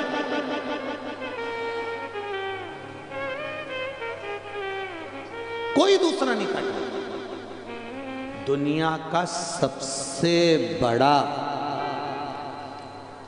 बड़ा अगर कोई हम कहें कि कोई विद्या में भी है, तंत्र में भी है, मंत्र में भी है, अघोर में भी है, बैठा है तो वो मेरा शमशान में रहने वाला देव अधिदेव।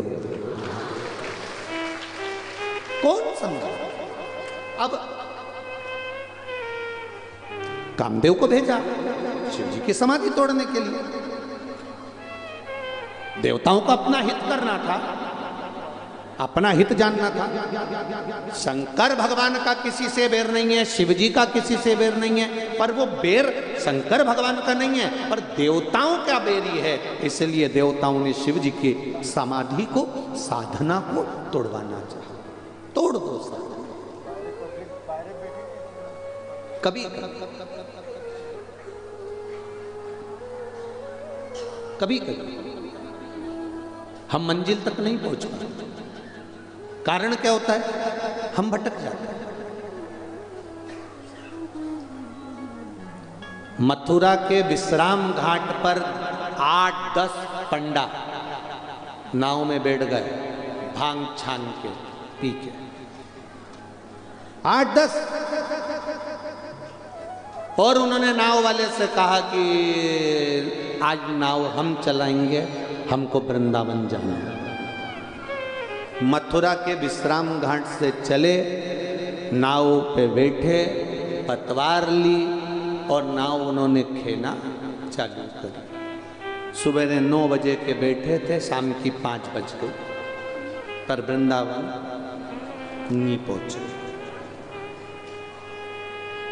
घाट वालों से पूछा, हम सुबह 9 बजे के वृंदावन के लिए चले थे, ये कौन सा घाट है?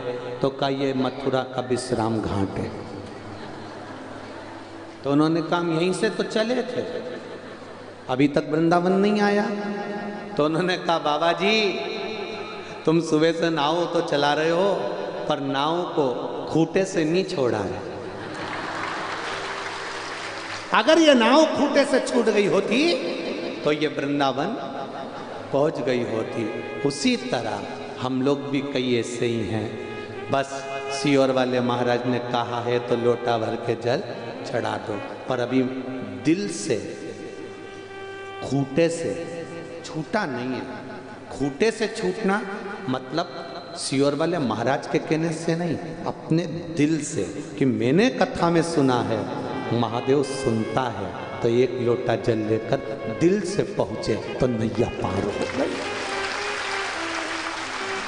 आसक्ति में नहीं पड़ना, वासना में, लोभ में, तृष्णा में, काम में। कई मिलेंगे दुनिया में आपको, कई भटकाएंगे, मार्ग से विभाजित कर देंगे तुमको, पर नहीं, हमारा राम, हमारा कृष्ण, हमारा शिव हमारा है।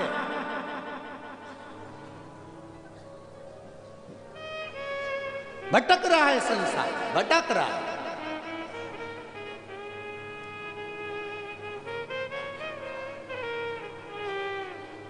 माता के दूध में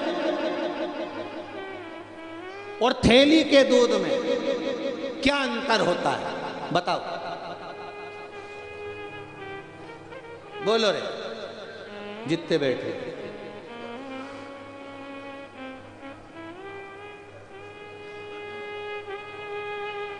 माता के दूध में और थैली के दूध में क्या अंतर होता है? सबसे बड़ा अंतर होता है, सबसे बड़ा अंतर।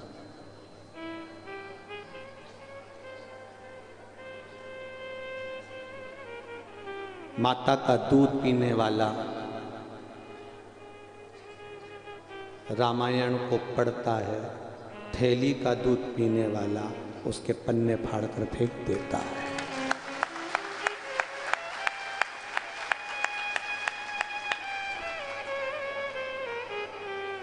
माता के दूध में और थैली के दूध में, बोतल के दूध में जमीन और आसमान का अंतर है। जो माता का दूध पीता है वो रामायण को समझता है, जो थैली और बोतल का पीता है वो कभी नहीं समझ सकता, वो नहीं समझ सकता।